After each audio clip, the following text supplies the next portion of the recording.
Hello दोस्तों, आज हम हिंदी साहित्य के इतिहास, ग्रंथ एवं उनकी विशेषताओं और उनके रचनाकारों पर वृहद तरीके से चर्चा करेंगे। और ये टॉपिक आपके परीक्षा के पॉइंट ऑफ व्यू से बहुत ही इम्पॉर्टेंट है। तो उम्मीद करते हैं आप लोग इसे बहुत ही सीरियस होकर पढ़ेंगे, ध्यान देंगे आप लोग। और आप लोगों से निवेदन है कि आप लोग कॉपी और पेन के साथ में पढ़िएगा, ताकि जो भी आप लोगों को अपने हिसाब से अच्छा लगे वो पॉइंट आप नोट करते जाइएगा। तो आइए हम टॉपिक पे आते हैं। हमारे हिंदी साहित्य इतिहास की जो लेखन परंपरा है, अगर हम उसके प्रयास की बात करें तो वो गर्सा दातासी की एक पुस्तक जो फ्रेंच भाषा में लिखी गई है, इस्त्वार द ला लिटरेट्यूर हिंदुस्तानी, यहाँ से आपके यहाँ साहित्य इतिहास लेखन की परंपरा का शुरुआत होता है। तो इसके बारे में हम चर्चा करते हैं। हिंदी साहित्य इतिहास लेखन का सर्वप्रथम प्रयास गर्सा दातासी ने किया। इनका यह इतिहास ग्रंथ फ्रेंच भाषा में है और इसमें 738 कवियों का विवरण इन्होंने दिया है, जो कि वर्ण क्रमानुसार है। ठीक है। और इसमें 72 कवि मात्र हिंदी के हैं, बाकी के उर्दू के कवि हैं। शेष जो बचते हैं, अगर 738 में माइनस कर देंगे 72, उसके बाद जो शेष बचेगा वो सारे उर्दू के कवि हैं। यह ग्रंथ 2 भागों में प्रकाशित हुआ। पहले का प्रकाशन, जो पहला भाग है, उसका प्रकाशन 1839 और दूसरे का प्रकाशन 1847 ईस्वी में हुआ। और दोबारा 1871 में इसका पुनर्प्रकाशन हुआ और 2 भाग जो पहले था वो 3 भाग में कर दिया गया। यानी 1871 में इस ग्रंथ को पूरे 3 भागों में बांट दिया गया। अगर हम इसकी विशेषताओं पे चर्चा करें तो ये इतिहास ग्रंथ हमें कम लगता है और बल्कि कवि कोश अधिक है, क्योंकि इसमें जो कवि हैं उनके नामों का वर्ण क्रमानुसार पूरा विवेचन दिया गया है। उनकी विशेषताओं पे यहाँ चर्चा नहीं हुई है। उनके जो कविताओं में जो मूल प्रवृत्तियाँ हैं उनकी चर्चाएं आपको यहाँ नहीं मिलेंगी, इसलिए इसे कवि कोश अधिक कहा गया है और इतिहास ग्रंथ कम कहा गया है। इनके इस ग्रंथ का हिंदी अनुवाद लक्ष्मी सागर वार्ष्णेय ने हिंदुई साहित्य का इतिहास नाम से किया। तो उम्मीद है आप लोगों को ये अच्छे से समझ में आ गया होगा। मेरा ये फर्स्ट टॉपिक, इस टॉपिक का ये फर्स्ट टॉपिक आप लोगों को अच्छे से समझ में आया होगा। और ये बहुत ही इम्पॉर्टेंट है, बहुत ज़्यादा पूछा जाता है। और ये लास्ट का जो टॉपिक है, लास्ट का जो पॉइंट है, ये भी बहुत ज़्यादा इम्पॉर्टेंट है। चलिए हम दूसरे टॉपिक पे आते हैं। इतिहास ग्रंथ की अगर हम बात करें तो मौलवी करीमुद्दीन का नाम लेना महत्वपूर्ण हो जाता है। इनके ग्रंथ का नाम तज़किरा ए शोरा ए हिंदी, जिसमें इन्होंने 1000 कवियों का उल्लेख किया है। 62 जिनमें हिंदी कवि 62 हैं। और इस ग्रंथ में प्रथम बार कालक्रम का ध्यान रखा गया। देखिए, इसके पहले जो गर्सा दातासी ने किया था उसमें उन्होंने सिर्फ कवियों का वर्ण क्रमानुसार विवेचन कर दिया था, और यहाँ पे कवियों को उनके काल के क्रम के अनुसार रखने की कोशिश की गई है। ये प्रथम प्रयास था। ऐसा पूछा जा सकता है कि प्रथम बार काल क्रम का ध्यान रखते हुए किस साहित्य इतिहासकार ने ग्रंथ की रचना की, तो मौलवी करीमुद्दीन का नाम लिया जाएगा वहाँ पे। आते हैं तीसरा टॉपिक, शिव सिंह सेंगर का शिव सिंह सरोज। इससे भी क्वेश्चन काफ़ी पूछे जाते हैं। तो इस ग्रंथ का महत्व भाषा कवियों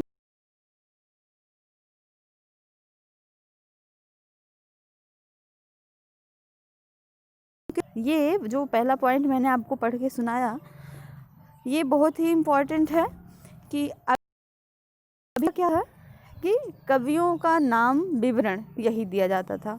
उनकी कविताओं, उनके चरित्र, इन पर ध्यान ज़्यादा नहीं दिया जाता था, लेकिन फर्स्ट टाइम ऐसा हुआ कि इन्होंने इस पर ध्यान देना शुरू किया। मतलब अब यहाँ से अगर देखा जाए तो धीरे धीरे काल की प्रवृत्तियों पे अब लोग आना शुरू किए हैं। और दूसरा पॉइंट है कि हिंदी भाषा में लिखित यह दूसरा महत्वपूर्ण ग्रंथ है। अब अगर दूसरा नाम लेते हैं तो पहले का नाम लेना वाजिब हो जाता है, क्योंकि आपको पहला भी पता होना चाहिए। ज़्यादातर तो पहला ही पूछा जाता है परीक्षाओं में। तो पहले की अगर हम बात करें तो महेश दत्त शुक्ल द्वारा भाषा काव्य संग्रह है।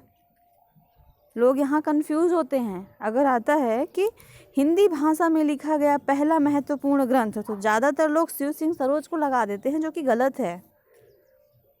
यहाँ पे महेश दत्त शुक्ल का है भाषा काव्य संग्रह, और अगर ये नहीं है तब आप शिव सिंह सरोज को लगाइए। और अगर इनका नाम है तो पहले आपको इन्हीं को प्रायोरिटी देनी चाहिए। इसका प्रकाशन 1873 ईस्वी में नवकिशोर प्रेस लखनऊ से हुआ। और दूसरा बात करें तो चौथा जो है, चौथे साहित्य इतिहासकार तो जॉर्ज अब्राहम ग्रियर्सन हैं, और इनका the modern vernacular of northern Hindustan, यहाँ पे मैंने नदर्न नहीं लिखा है, तो यहाँ आप लोग लिख लीजिएगा अपने नोट्स में, आप करेक्शन कर लीजिएगा कि नदर्न हिंदुस्तान करके है। इसका प्रकाशन एशियाटिक सोसाइटी ऑफ बंगाल पत्रिका के विशेषांक के रूप में हुआ। देखिए, जॉर्ज अब्राहम ग्रियर्सन का ये जो the modern vernacular literature of northern Hindustan, ये ग्रंथ हमारे साहित्य इतिहास परंपरा में बहुत ही महत्वपूर्ण है, क्योंकि इसे हिंदी भाषा के साहित्य इतिहास ग्रंथ में साहित्य इतिहास ग्रंथ का ये वास्तविक रूप से प्रथम ग्रंथ माना जाता है।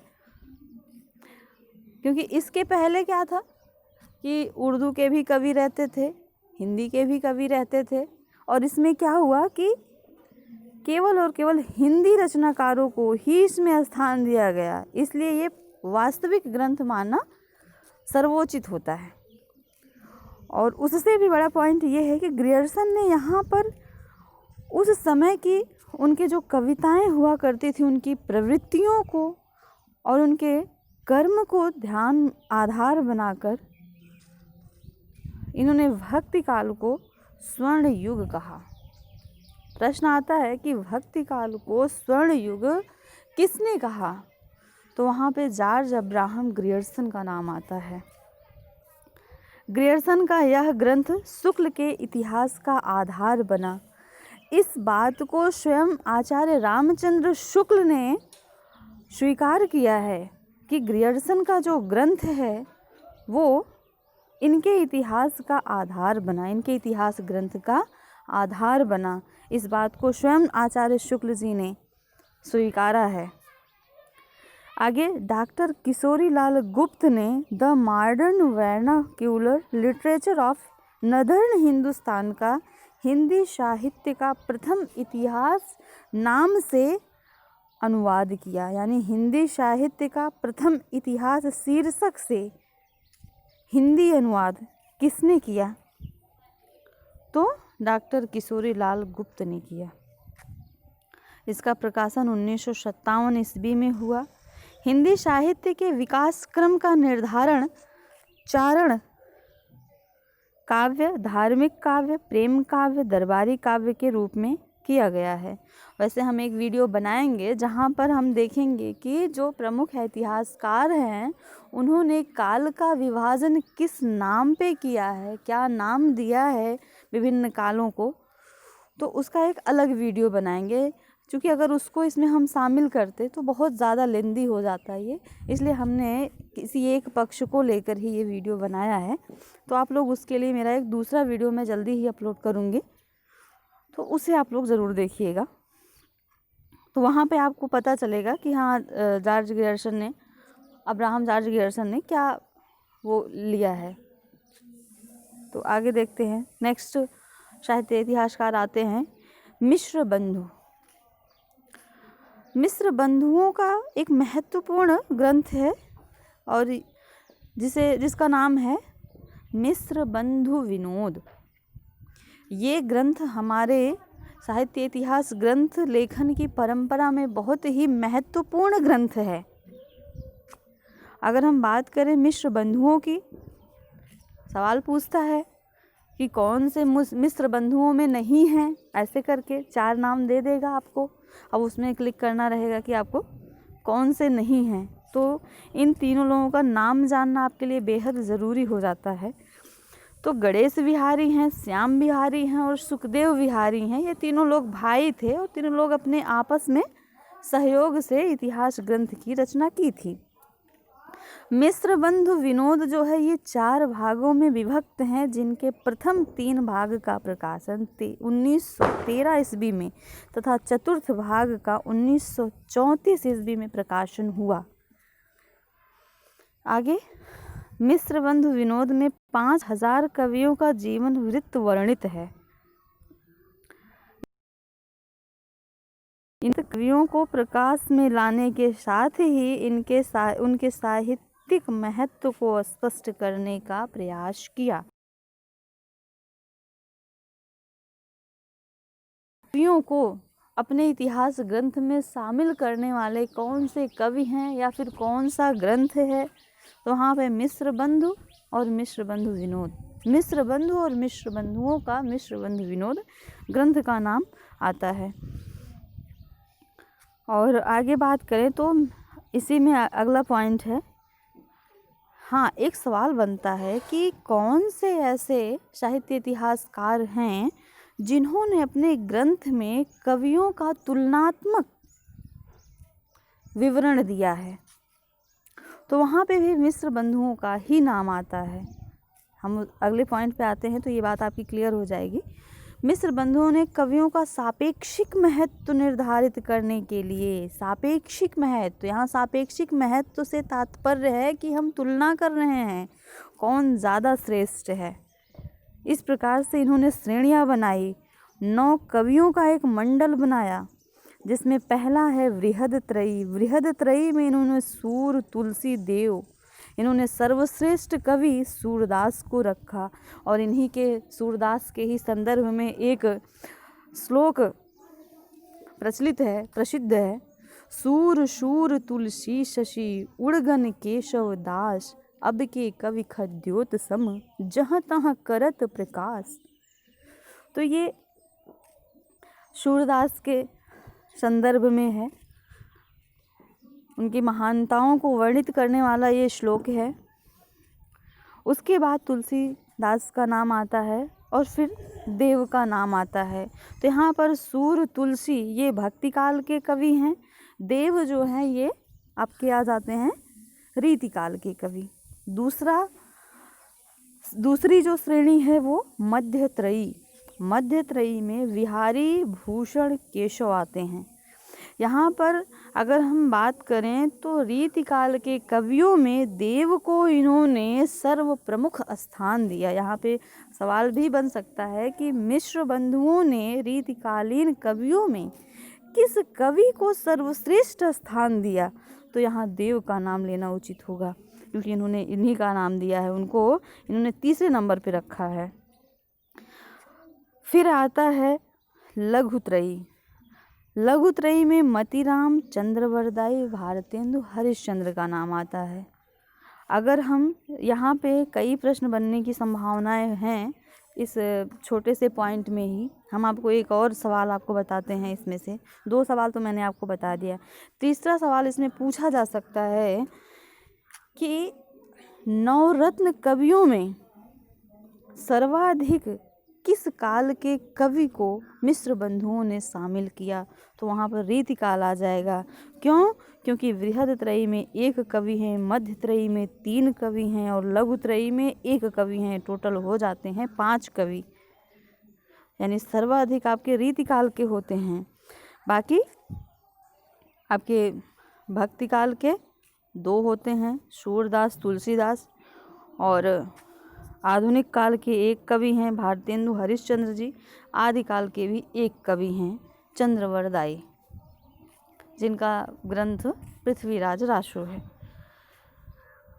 इन्होंने 9 कवियों को लेकर हिंदी नवरत्न मंडल का मंडल बनाया जिनका क्रमानुसार वर्णन मिश्र बंधु विनोद में है। और हिंदी नवरत्न इनका एक ग्रंथ है, उसका प्रकाशन इन्होंने 1910 में किया। और नवरत्न में ये 9 कवि आते हैं। आगे एक बहुत ही महत्वपूर्ण ग्रंथकार हैं, रचनाकार हैं, जिनका नाम हिंदी इतिहासकार में अगर ना लिया जाए तो शायद अधूरा रह जाएगा हिंदी साहित्य इतिहास। ऐसे वो रचनाकार हैं आचार्य रामचंद्र शुक्ल। इनका इतिहास मूलतः नागरी प्रचारणी सभा द्वारा प्रकाशित हिंदी शब्द सागर की भूमिका के रूप में हिंदी साहित्य का विकास के नाम से या शीर्षक से सन 1929 में प्रकाशित हुआ। अगर सवाल आए कि आचार्य रामचंद्र शुक्ल का ग्रंथ हिंदी साहित्य का इतिहास सर्वप्रथम किस नाम से या किस शीर्षक से प्रकाशित हुआ था, तो हिंदी साहित्य का इतिहास, हिंदी साहित्य का विकास नाम से। और ये किसकी भूमिका के रूप में, तो हिंदी शब्द सागर की भूमिका के रूप में। किसके द्वारा प्रकाशित हुआ था, तो नागरी प्रचारणी सभा काशी द्वारा। यहाँ काशी नहीं लिखा गया है, आप लोग करेक्शन कर लीजिएगा अपने नोट्स में कि नागरी प्रचारणी सभा काशी द्वारा हुआ था। आगे हम आते हैं। हिंदी साहित्य का इतिहास में 1000 कवियों और लेखकों को शामिल किया गया है। आचार्य रामचंद्र शुक्ल ने शिव सिंह सेंगर, जॉर्ज ग्रियर्सन और मिश्र बंधुओं के इतिहास को कविवृत्त संग्रह नाम से अभिहित किया है। यानी अगर हम देखें कि शिव सिंह सेंगर जो हैं, जॉर्ज ग्रियर्सन हैं और मिश्र बंधु हैं, क्योंकि इन्होंने कालों को अच्छे से विभाजित करने का, या फिर ये कहें कि शायद आचार्य रामचंद्र शुक्ल के अनुसार इनके जो विभाजन के जो मेन या मुख्य मानक है, शायद वो इस पे खरे नहीं उतरे होंगे, इसलिए इन्होंने उनके रचनाओं को, उनके ग्रंथों को कविवृत्त संग्रह नाम दिया। ये पूछ सकता है कि शिव सिंह सेंगर, जॉर्ज ग्रियर्सन और मिश्र बंधुओं के इतिहास को किसने कविवृत्त संग्रह नाम दिया या अभिहित किया, तो वहाँ पे आ जाएगा आचार्य रामचंद्र शुक्ल ने ऐसा कहा है। आचार्य रामचंद्र शुक्ल ने साहित्य इतिहास की जो प्रवृत्तियां हैं उसके बारे में कुछ कहा है, और जो बहुत ही इम्पॉर्टेंट होता है, बहुत ही इम्पॉर्टेंट है परीक्षा के पॉइंट ऑफ व्यू से, क्योंकि सवाल पूछ लेता है कि ये उक्ति किसकी है, और इतनी बड़ी उक्ति है कि इसी में से काट छाट और हमें दिक्कत होने लगती है। चलिए इनके इस कथन को हम सुनेंगे। बहुत ईजी है, एक बार अगर आप अच्छे से सुन लेंगे, थोड़ा सा समझ लेंगे, और कुछ इसमें शब्द हैं अगर आप उसको चिन्हित कर लेंगे तो आपको पहचानने में बहुत आसानी होगी। जैसे आगे पढ़ते हैं। जबकि प्रत्येक देश का साहित्य वहाँ की जनता की चित्तवृत्ति का संचित प्रतिबिंब होता है, तो वह निश्चित है कि जनता की चित्तवृत्ति के परिवर्तन के साथ साथ साहित्य के स्वरूप में भी परिवर्तन होता चला जाता है। आदि से अंत तक इन्हीं चित्तवृत्तियों की परंपरा को परखते हुए साहित्य परंपरा के साथ उनका सामंजस्य दिखाना ही साहित्य का इतिहास कहलाता है। जनता की चित्तवृत्ति बहुत कुछ राजनीतिक, सामाजिक, सांप्रदायिक और धार्मिक परिस्थितियों के अनुसार होती है।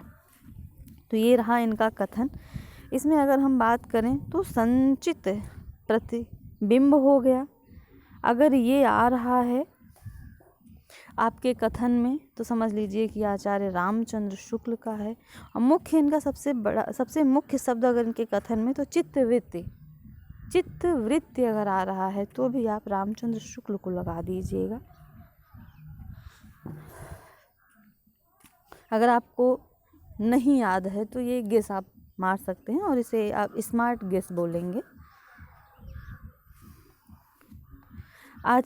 सर्वप्रथम आचार्य रामचंद्र शुक्ल ने साहित्य इतिहास को आलोचना से पृथक किया और उनके विकासवाद एवं वैज्ञानिक दृष्टिकोण का परिचय दिया। अपने विकासवाद और वैज्ञानिक दृष्टिकोण का परिचय दिया इन्होंने। आगे आचार्य शुक्ल ने साहित्य इतिहास के प्रति एक निश्चित व सुस्पष्ट दृष्टिकोण का परिचय देते हुए युगीन परिस्थितियों के संदर्भ में विकास क्रम की व्याख्या करने का प्रयास किया। विभाजन के अंतर्गत हिंदी साहित्य के 900 वर्षों के इतिहास को 4 सुस्पष्ट कालखंडों में विभक्त किया। तो ये सब हम जो इनका स्पष्ट काल विभाजन है 900 वर्षों का, ये हम साहित्य इतिहास के जो काल विभाजन है वो अलग से एक वीडियो हम डालेंगे, तो उसमें ये सारी चीज़ें हम पढ़ेंगे। इनकी कुछ चीज़ों को मैंने विभाजन से यहाँ पे लेके रखा है। जैसे कि इन्होंने भक्ति काल को 4 भागों में बांटकर सर्वप्रथम शुद्ध दार्शनिक एवं धार्मिक आधार पर प्रतिष्ठित किया। इन्होंने भक्ति काल को 4 भागों में डिवीज़न किया है। पहला भक्ति काल का पहला डिवीज़न इन्होंने 2 भागों में किया, निर्गुण भक्ति धारा, सगुण भक्ति धारा। फिर इन्होंने निर्गुण भक्ति धारा को पुनः 2 भागों में डिवाइड किया, ज्ञानाश्रयी और प्रेमाश्रयी। सगुण को भी इन्होंने पुनः 2 भागों में विभक्त किया, राम भक्ति शाखा, कृष्ण भक्ति शाखा। अगर हम ज्ञानाश्रयी, प्रेमाश्रयी, राम भक्ति शाखा, कृष्ण भक्ति शाखा इन चारों को ले लें, जो कि भक्ति काल के अंतर्गत ही है, तो 4 विभाजन हमको दिखाई देता है। इसी को ऊपर हमने लिखा है कि शुक्ल जी ने भक्ति काल को 4 भागों में विभक्त किया। ठीक। दूसरा पॉइंट, इन्होंने आदिकाल को वीरगाथा काल नाम दिया। इसका हमने पहले ही वीरगाथा काल आचार्य रामचंद्र शुक्ल ने आदिकाल को क्यों दिया, इस पे हमने आपको वीडियो बना के डाल दिया है। आप लोग उसे ज़रूर देखिएगा, उससे आप लोगों को ये एक बात क्लियर हो जाएगा कि वीरगाथा काल इन्होंने किस आधार पे आदिकाल को कहा। तो आप उसे ज़रूर देखिएगा।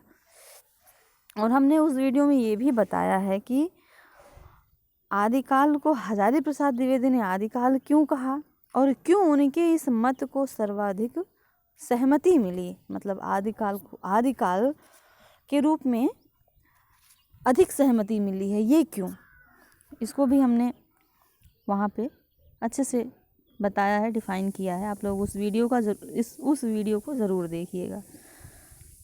आचार्य रामचंद्र शुक्ल ने अपने इतिहास में पहली बार कवियों और साहित्यकारों के जीवन चरित्र संबंधी इतिवृत्ति के स्थान पर उनकी रचनाओं के साहित्यिक मूल्यांकन को प्रमुखता दी। क्या कह रहे हैं कि पहली बार कवियों और साहित्यकारों के जीवन चरित्र संबंधी इतिवृत्ति के स्थान पर उनकी रचनाओं के साहित्यिक मूल्यांकन, यानी इसके पहले जो था वो उनके जीवन चरित्र को ध्यान में रखकर ग्रंथ लिखे जाते थे, लेकिन यहाँ पर उनकी रचनाओं का मूल्यांकन करते, उनके रचनाओं के साहित्यिक मूल्यांकन को प्रमुखता देते हुए इतिहास ग्रंथ की लेखन परंपरा को इन्होंने आगे बढ़ाया। एडविन ग्रिब्स महोदय ने सन 1917 ईस्वी में अंग्रेजी भाषा में ए स्केच ऑफ हिंदी लिटरेचर नाम से हिंदी साहित्य का संक्षिप्त इतिहास ग्रंथ लिखा। इन्होंने हिंदी साहित्य के इतिहास के 5 विभाग किए। ये नेट ज़ियारफ के पॉइंट ऑफ व्यू से आपका ये पॉइंट इम्पॉर्टेंट हो जाता है। उसमें अधिकतर लोग जो रचनाकार हैं उनके ग्रंथ को एक तरफ दे दिया जाता है और एक तरफ रचनाकार को दे दिया जाता है, और वहाँ मिलाना रहता है कि किसका है। तो ये चूँकि अंग्रेजी का है तो इसको याद करना थोड़ा सा इम्पॉर्टेंट हो जाता है, एक आध दे देता है। तो एडविन ग्रिब्स महोदय का है ये।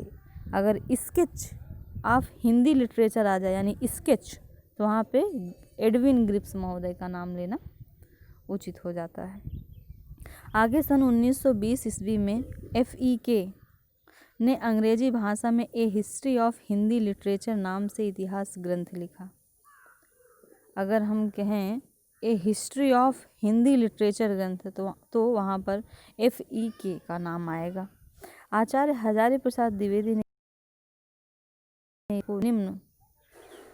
निम्न इतिहास ग्रंथों की रचना की है। इन्होंने हिंदी साहित्य की भूमिका, इनका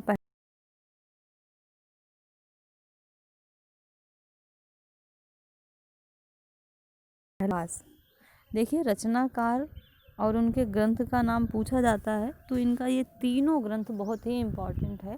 आपके पीजीटी के पॉइंट ऑफ व्यू से इम्पॉर्टेंट हो जाता है, टीजीटी के पॉइंट ऑफ व्यू से, नेट और जीआरएफ के पॉइंट ऑफ व्यू से भी ये तीनों महत्वपूर्ण हो जाता है।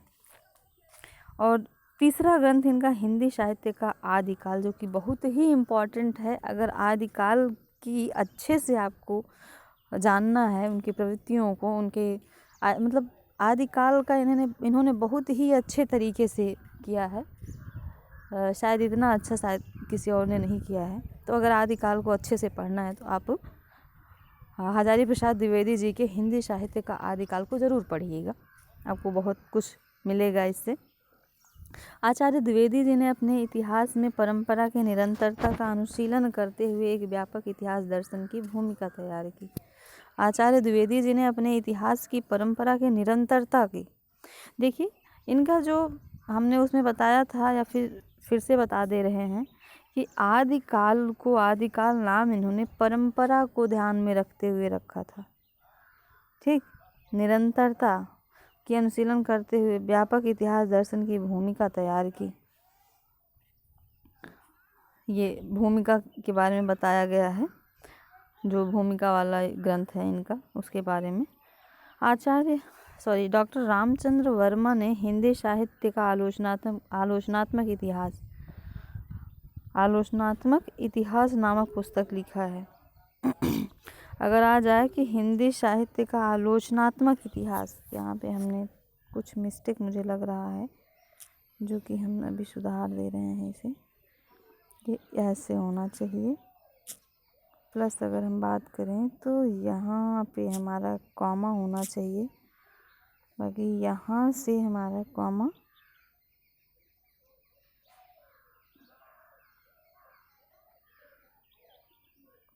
एक मिनट, सॉरी यार,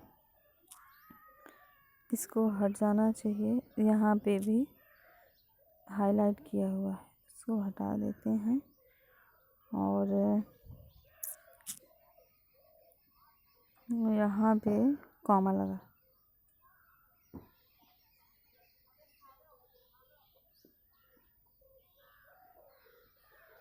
यहाँ पे हम कॉमा लगा दिए। ठीक, अब हिंदी साहित्य का आलोचनात्मक इतिहास, ये जो है आपका इनका इतिहास का नाम है। आ जाता है, अगर क्या हो रहा है ये, एक मिनट, हाँ सॉरी, सेट,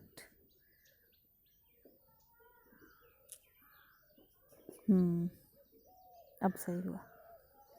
ठीक है, तो अगर मिलाने के लिए आ जाए कि, या फिर वैसे ही सिंगल में पूछ लेता है कि हिंदी साहित्य का आलोचनात्मक इतिहास किसका ग्रंथ है, तो ये डॉक्टर राम कुमार वर्मा का है। अगर आलोचनात्मक इतिहास आता है, आलोचनात्मक, यहाँ आलोचनात्मक मैं हाईलाइट कर रही हूँ, ये अगर आता है तो आप राम कुमार वर्मा को निसंदेह लगाइए और वो सही होगा। ठीक, इसका प्रकाशन 1938 में है। इन्होंने अपने इतिहास ग्रंथ में 693 ईस्वी से 1693 तक की कालावधि, अर्थात संधि काल से लेकर भक्ति काल तक की अवधि को लिया है। इनका भक्ति काल तक ही है और संपूर्ण ग्रंथ को 7 प्रकरण में विभक्त किया है। इनका जो विभाजन है वो 7 प्रकरण है, उसको भी हम अगली वीडियो में ही आपको देंगे। आगे, डॉक्टर वर्मा ने स्वयंभू को, जो कि अपभ्रंश के सबसे पहले कवि हैं, हिंदी का पहला कवि मानते हुए हिंदी साहित्य का आरंभ 693 ईस्वी स्वीकार किया। आता है सवाल कि स्वयंभू को हिंदी का प्रथम कवि मानने वाले कौन हैं, तो डॉक्टर वर्मा हैं। और अगर पूछा जाए कि डॉक्टर वर्मा के अनुसार डॉक्टर राम कुमार वर्मा के अनुसार हिंदी का प्रथम कवि कौन है, तो स्वयंभू आएंगे। अगर यहीं एक सवाल और पूछ लिया जाए कि अपभ्रंश के प्रथम कवि कौन है, तो भी स्वयंभू आएंगे। नागरी प्रचारणी सभा से हिंदी साहित्य का वृहद इतिहास का प्रकाशन 16 खंडों में हुआ है। कुछ लोग 17-18 बताते हैं, वो गलत है, 16 खंड हुए हैं। उसका भी अगर आप लोग कहेंगे तो उसका भी हम एक सीरीज़ बना के आप लोगों को वीडियो अपलोड कर देंगे, आप लोगों की मांग के हिसाब से हम कर देंगे। आगे हम करते हैं, हमने यहाँ इसलिए नहीं दिया क्योंकि वीडियो बहुत ज़्यादा लेंदी हो जाता। आगे देखते हैं, हिंदी साहित्य इतिहास संबंधी अन्य प्रमुख ग्रंथ एवं रचनाकार। सवाल आता है यहाँ से मिलाने के लिए या फिर वैसे सवाल पूछ लिया जाता है सिंगल कथन के द्वारा, तो यहाँ आप लोगों को जानना बहुत ज़रूरी है। हिंदी काव्य धारा क्या है? हिंदी काव्य धारा किसकी रचना है? तो पंडित राहुल सांकृत्यायन की है। किसकी है? पंडित राहुल सांकृत्यायन की हिंदी काव्य धारा इतिहास ग्रंथ है। हिंदी साहित्य का इतिहास डॉक्टर नगेंद्र की है, और ये डॉक्टर नगेंद्र जो है इसके रचनाकार नहीं हैं, इसके संपादक हैं। पूछा जाता है, 2-4 लोगों का नाम दे के पूछ लिया जाता है कि कौन इसमें रचनाकार, इतिहास ग्रंथ के रचनाकार नहीं बल्कि संपादक हैं, तो डॉक्टर नगेंद्र का आता है। हिंदी साहित्य का वैज्ञानिक इतिहास, अगर वैज्ञानिक इतिहास आ रहा है, हिंदी साहित्य का वैज्ञानिक, यहाँ वैज्ञानिक शब्द को हम हाईलाइट करेंगे, अगर वैज्ञानिक आ रहा है तो आप गणपति चंद्र गुप्त को निसंदेह लगाइए। आगे, हिंदी साहित्य का अतीत, अगर अतीत आ रहा है तो आचार्य विश्वनाथ मिश्र हैं, विश्वनाथ प्रसाद मिश्र का नाम आप लीजिएगा। हिंदी साहित्य और संवेदना का विकास, यहाँ संवेदना का विकास अगर आ जाए तो आप रामस्वरूप चतुर्वेदी को लगा दीजिए। देखिए कुछ ऐसे शब्द हैं जिसके आधार पर अगर आप याद करेंगे तो आपको काफ़ी आसानी होगी। आगे, हिंदी साहित्य का इतिहास दर्शन, यहाँ इतिहास का दर्शन, दर्शन शब्द है तो दर्शन अगर है तो आप विलोचन, विलोचन से आप थोड़ा सा आँख या नयन का वो अंदाज़ा लगा सकते हैं। तो डॉक्टर नलिन विलोचन शर्मा, ये हम आपको थोड़ा सा ट्रिकी टाइप का बता रहे हैं जो कि आपके लिए याद करने में काफ़ी आसानी होगी।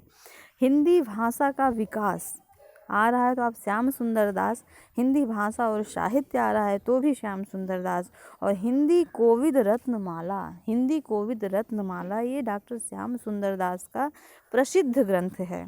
इसको 2 भागों में इन्होंने प्रकाशित किया है और 1919 में इसका प्रकाशन वर्ष है।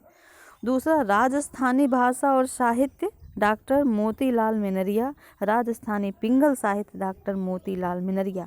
अगर राजस्थानी आ रहा है तो आप मोतीलाल मिनरिया को लगा दीजिए। ठीक है। हिंदी वीर काव्य, वीर काव्य अगर आ रहा है, हिंदी का वीर काव्य अगर आ रहा है तो टीकम सिंह तोमर, हिंदी काव्य शास्त्र का इतिहास डॉक्टर भगीरथ मिश्र का है। और आधुनिक हिंदी का आदिकाल, आधुनिक हिंदी का आदिकाल, आधुनिक हिंदी का यानी आधुनिक का अगर आदिकाल से जोड़ दिया जा रहा है तो श्री नारायण चतुर्वेदी का आप लगा सकते हैं। और हिंदी साहित्य 20वीं शताब्दी, हिंदी साहित्य 20वीं शताब्दी नंद दुलारे वाजपेयी की बहुत ही इनकी प्रसिद्ध रचना है, पूछता है इसे। और आधुनिक हिंदी साहित्य ये भी पूछा गया है अभी जल्दी के ही किसी परीक्षा में, तो नंद दुलारे वाजपेयी हैं। और हिंदी साहित्य का इतिहास, देखो हिंदी साहित्य का इतिहास एक तो रामचंद्र शुक्ल का भी है, एक रमाशंकर शुक्ल रसाल हैं, इनका भी है। और हिंदी भाषा का उद्भव और विकास उदय नारायण तिवारी का है। हिंदी साहित्य मतलब अगर यहाँ रसाल वाला मान लीजिए आचार्य रामचंद्र शुक्ल को नहीं दिया गया है और रमाशंकर शुक्ल रसाल दिया है तो आप इनको लगाइएगा क्योंकि इनकी भी एक रचना है।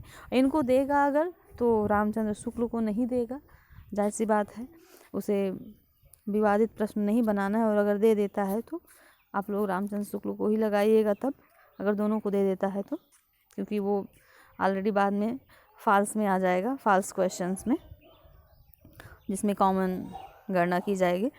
हिंदी साहित्य विमर्श पदुम लाल पुन्ना लाल बख्शी, हिंदी साहित्य विमर्श, विमर्श अगर है हिंदी साहित्य विमर्श, यहाँ विमर्श शब्द को हम हाईलाइट करेंगे तो पदुम लाल पुन्ना लाल बख्शी आपका सवाल उत्तर हो जाएगा।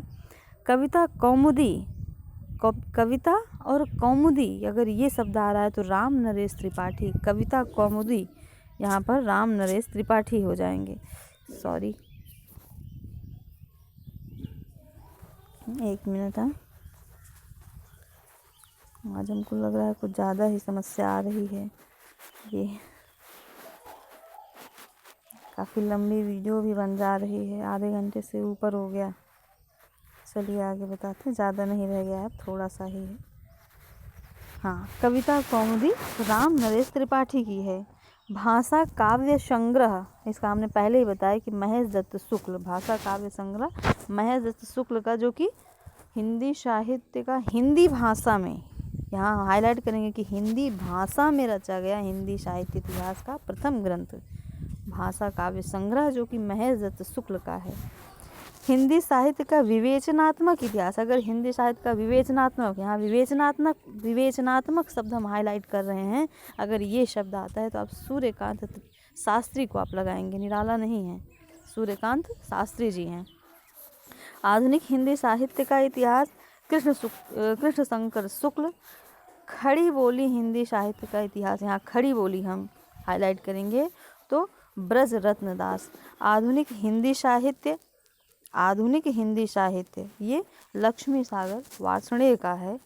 ये बहुत इम्पॉर्टेंट इनकी रचना है, इसको याद करना आप लोग याद कर लीजिएगा, क्योंकि कभी कभी मान लीजिए अगर आ जाता है कि कौन साहित्य इतिहासकार नहीं है तो हम लोग लक्ष्मी सागर वार्ष्णेय को नहीं मतलब भूल जाते हैं। तो वहाँ पर लक्ष्मी सागर वार्ष्णेय का ये ग्रंथ है आधुनिक हिंदी साहित्य। और एक इन्होंने लक्ष्मी सागर वार्ष्णेय ही हैं जो गरसा दत्तासी के ग्रंथ जो है उसकी इन्होंने हिंदी अनुवाद भी किया था उसका। आगे हिंदी साहित्य का दूसरा इतिहास, अगर दूसरा इतिहास आता है तो आप बच्चन सिंह को लगाइए, और आधा इतिहास अगर आ जाए तो सुमन राजे को लगाइए। ठीक है, हिंदी साहित्य का दूसरा इतिहास अगर आ जा रहा है तो आप डॉक्टर बच्चन सिंह का निसंदेह नाम लगा दीजिए तुरंत। और हिंदी साहित्य का आधा इतिहास, अगर आधा इतिहास आ रहा है तो आप सुमन राजे का। यहाँ पर आधा इतिहास का ये तात्पर्य नहीं है कि इन्होंने आधा इतिहास पर ही लिखा है, नहीं, ये थोड़ा स्त्रीवादी दृष्टिकोण से इन्होंने लिखा है, क्योंकि आधी आबादी स्त्रियों का है, तो ये थोड़ा सा इनका दृष्टिकोण है इसमें। हिंदी साहित्य का मौखिक इतिहास, अगर मौखिक आ जाए तो भैया नीलाभ को लगा दीजिए आप तुरंत। और हिंदी साहित्य का ओझल नारी इतिहास, ओझल नारी अगर आ जाए तो नीरजा माधव, ओझल नीरजा माधव लगाइए, और मौखिक नीलाभ को लगा दीजिए। और भक्ति आंदोलन और भक्ति काव्य Shiv Kumar Mishra. The great survey of India, the great survey of India, यानी अगर सर्वे आ जाए और वो भी भाषा सर्वे तो जॉर्ज ग्रियर्सन का नाम आएगा। ठीक है, ये आप याद रखिएगा, the great survey of India, वो भी भाषा का सर्वे, तो जॉर्ज ग्रियर्सन। और आधुनिक हिंदी साहित्य की प्रवृत्तियाँ, यहाँ प्रवृत्तियाँ शब्द हम हाईलाइट करेंगे कि आधुनिक साहित्य की प्रवृत्तियाँ नाम से अगर कोई ग्रंथ है तो नामवर सिंह जी का है। और सुबोध इतिहास अगर आ रहा है हिंदी साहित्य का, सुबोध शब्द हम यहाँ पे हाईलाइट कर रहे हैं, तो आप बाबू गुलाब राय को लगा दीजिए। तो मुझे लगता है कि इतिहास ग्रंथ में हमने जो आपको बताया बहुत ही ट्रिकी तरीके से बताया है। अगर आप इसे 2 बार सुन लेंगे तो आप लोगों को बेहद ही सरलता हो जाएगी याद करने में। अगर आप लोग कहेंगे तो इनका हम एक अलग से बना देंगे, ये ट्रिकी वाला जो हमने आपको बताया, तो ताकि तब वो 2-3 मिनट का हो जाएगा, ज़्यादा 5 मिनट में जाएगा, उसका बना देंगे तो आप लोगों को रिवीजन करने में भी आसानी होगी। आगे हम ज़रूर बनाएंगे। ठीक है, तो आप लोगों को अगर हमारा ये वीडियो पसंद आएगा तो आप लोग लाइक और शेयर और सब्सक्राइब ज़रूर कीजिएगा। और अगली वीडियो की नोटिफिकेशन के लिए आप नोटिफिकेशन जो होता है उसे आप ज़रूर एक्टिव रखिएगा, जिसमें 1 घंटे का सिंबल रहता है और उसी को क्लिक करना रहता है। आप लोग हालांकि जानते हैं, हमको ज़्यादा बताने की ज़रूरत नहीं है। तो धन्यवाद।